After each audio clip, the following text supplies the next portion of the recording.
Alright, this is essentially our supine position, so anytime you see the word supine, this is what we're talking about. I'm laying back on my back, looking straight up to the ceiling. My knees are bent, feet more or less flat on the floor. You can be up on your heels. We usually don't want to be on your toes, so feet flat or heels, either way is fine.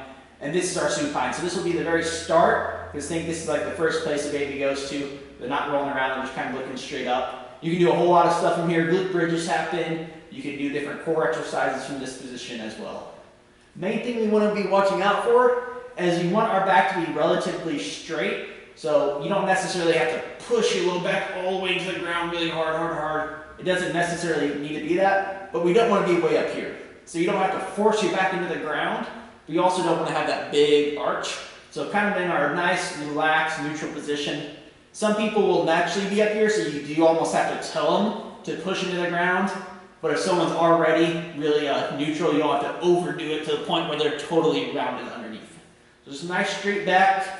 You'll find that some people are not able to do that comfortably. Just thing like this, like that's hurting my low back.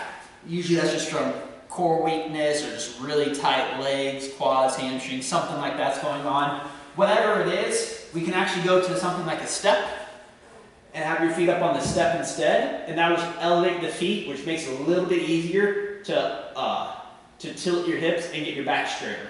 So this is still technically our supine position, but this is almost like a way to make it a little bit easier. You can have your feet higher and higher, and that will typically take the pressure off of someone's low back.